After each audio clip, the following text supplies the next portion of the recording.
Opa, tudo bem? Então, seguinte, agora a gente vai continuar a questão do IME, a questão 6 da prova de 99/2000 de matemática. Eu escrevi ela aí, mas vocês vão ver ela, que é de combinatória. Eu achei um pouquinho estranha a formulação. Acho que teria duas possíveis interpretações para isso, mas enfim. Ela é de combinatória em geral, o pessoal se assusta com combinatória, né? Mas essa daqui tá tranquila, tipo, é de boa. Ela não é uma questão muito difícil, não, de combinatória. Ok? Então vocês viram aí? Vamos ver, começar.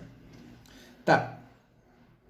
O que ele fala, ele dá esse conjunto D, que é dos naturais de 1 a 13 pro K e K1 e de 1 a 4 pro K2. Aí ele dá um conjunto L, que é com 4 pares ordenados. Ele diz que o L está contido em D. E ele fala que tem duas condições que tem que cumprir. x1 igual a y igual a z1, x1 diferente de t1, x1 diferente de r1 e r1 diferente de t1. Qual que é o problema da questão? Em geral, conjuntos, a ordem não importa.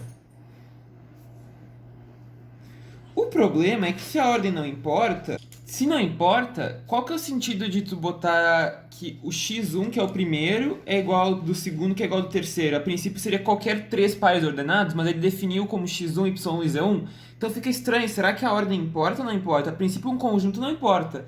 Mas do jeito que ele definiu que o x1 é necessariamente igual ao y, que é necessariamente igual ao z1, não é três pares ordenados qualquer, tem a mesma incógnita x igual, já tendo dito isso seria ok, ele meio que deve entender que a ordem importa.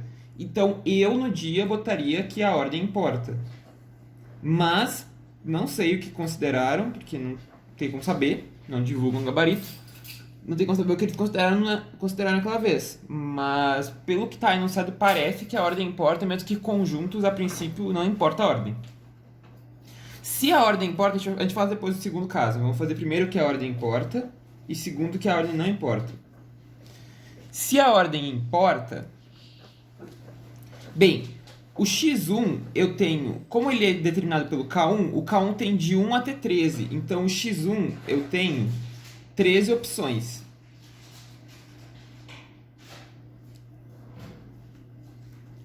A partir do momento que eu determinei x1, eu determinei y1 e z1, porque eles são iguais. Então 13 opções bateu todas. Ok, agora eu tenho que ir pro próximo, pro x2. Pro x2, como ele é do K2, eu tenho 4 opções. Como ele diz que tem que ser todos distintos, então eu escrevi aqui, mas ele fala que tem que ter todos os pares ordenados distintos. Então, y2 e z2 tem que ser diferentes, porque o x1, y e z1 são iguais. Então, pro y2 a gente tem 3 opções. E pro z2 a gente tem 2 opções. Ok, determinamos os três primeiros, agora os dois últimos. Bem, a condição que ele dá é que T1 é diferente de x1. Como x1 eu determinei, para o T1 eu acabo tendo 12 opções, porque eu não posso repetir o do x1, né? Que ele é diferente. E como o R1 é diferente de T1, para o R1 eu vou ter 11 opções, porque eu não posso repetir nenhum dos dois. Ele tem que ser diferente de x1 e de T1 ao mesmo tempo. Então 11 opções para ele. Ok, agora vou terminar T2 e R2. Para T2, bem, como ele é diferente de x1, y e z1 já, então qualquer T2 que eu botar, ele vai ser distinto desses aqui. Porque o primeiro par já é distinto, o valor do K1 já é distinto. Então o T2 não interessa qual que eu bote, não muda nada. Então para o T2 eu tenho 4 opções, que é o total que eu posso ter no K2. O R2 é a mesma coisa. Como ele já é distinto de T1 e de x1, y e z1, qualquer valor que eu botar para R2 vai dar distinto. Então tem 4 opções também. Ok. Com isso está feito o problema, é só multiplicar tudo, né? Princípio total da contagem. Se eu quero total, eu multiplico. Então a resposta vai ser, o total vai ser 13 vezes 12 vezes 11 vezes 4 vezes 3 vezes 2 vezes 4 vezes 4. Multiplicando tudo isso aqui dá, eu já fiz a conta, tá? Mas teria que multiplicar, 658.944 opções. considerando isso, né? A ordem importa. Meio bizarro porque isso é um conjunto, né? Conjunto, a princípio, a ordem não era para importar. Mas do jeito que ele definiu x1, y1 e z1 como os três primeiros, parece que a ordem importa para o par ordenado que ele está montando. Vamos fazer o segundo caso, então. Esse aqui é o da ordem importa. Até separar aqui. Esse aqui é da ordem importa. Vamos fazer o caso agora que a ordem não importasse. Se fosse uma questão de conjuntos, acho que hoje eles fariam uma coisa assim. Porque eles não fariam um erro desses, eu acho. Mas, se a gente fizer o segundo caso, não importa. Que seria o princípio de conjuntos, né? A princípio, em conjuntos, a ordem não importa. Nesse caso, o que acontece? Para x1 e pro... Nesse caso, eu não tenho que pensar em x1 como primeiro. Eu tenho que pensar que eu tenho 3 desses 5 pares ordenados, que vai ter 3 valores de k1 igual. E esses valores de k1, então... eu vou dizer que eu tenho 13 opções para x1, que no caso seria esses 3 pares que eu não escolhi ainda, mas são 3 pares de 5, então eu tenho 13 opções.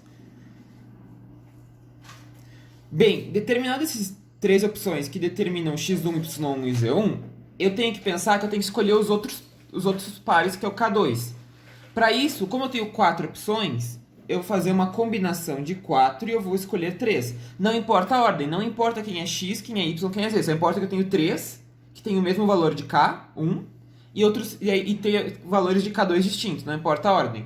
Então, nisso aqui eu multiplico esses dois, dá 13 vezes 4, escolhe 13, isso dá 13 vezes 4, o que dá 52, né? Desculpa aí. Tá. Com isso, eu determinei os 3 primeiros. Porque eu já defini o valor de k1 e eu defini que de 4 eu escolho 3 para serem os outros pares. Faltam os dois últimos, que não interessa que são os 2 últimos. Interessa que tem mais 2 que faltam. Desses, eu sei que eles não podem ter o mesmo valor de k1. Eles não podem. E não podem ter o mesmo valor entre si. E como sobrou 12 opções, porque eu já peguei para o x1, y1 e z1... então eu tenho de 12 escolher 2, a ordem não importa, né? Então a combinação de 12 escolhe 2. Aí eu determinei o T1 e o R1, que necessariamente não é T1 e R1, mas são os outros 2 que faltam. Bem, disso aí de determinar os outros 2 que faltam, agora falta determinar T2 e R2 a princípio. Para cada um deles, como já está distinto os outros 2, porque eu escolhi 2 entre 12, eu escolhi 2 números já distintos, tem 4 opções para o T2 e 4 para o R2. Porque é só pegar que sejam distintos. Nesse caso aqui vai dar 12 fatorial sobre 10 fatorial vezes 2 fatorial vezes 16. Isso aqui dá 12 vezes 11 sobre 2 vezes 16. Isso aqui dá 66 vezes 16. Aí é só multiplicar. O total nesse caso vai ser 52 vezes 66 vezes 11 vezes... 11 não, vezes 16, desculpa. Aqui 16.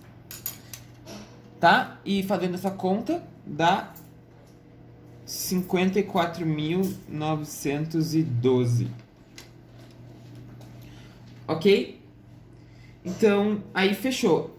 Isso seria uma questão caso fosse de conjuntos efetivamente. Ele dissesse, eu tenho que pegar um conjunto L, que está contido em D, tal que tenha 3 pares ordenados que tenham a mesma incógnita K, K1, e os outros 2 tenham incógnitas K2 de K1 distintas.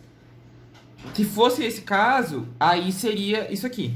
Como ele determinou x1, parece que a ordem importa. Mas se ele falasse isso, é um conjunto de 5 pares ordenados, tal que tenha 3 pares ordenados que tenham a mesma incógnita K1 e os outros 2 diferentes 2 a 2, as incógnitas K1.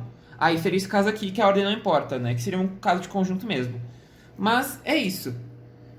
Se gostou do vídeo, curte, comenta, compartilha, se inscreve no canal, ativa o sininho para receber notificação quando eu ver vídeo novo. Na descrição do vídeo eu vou deixar um e-mail para quem tiver interesse em aula particular. E é isto. Um abraço, gente, e até a próxima. Valeu!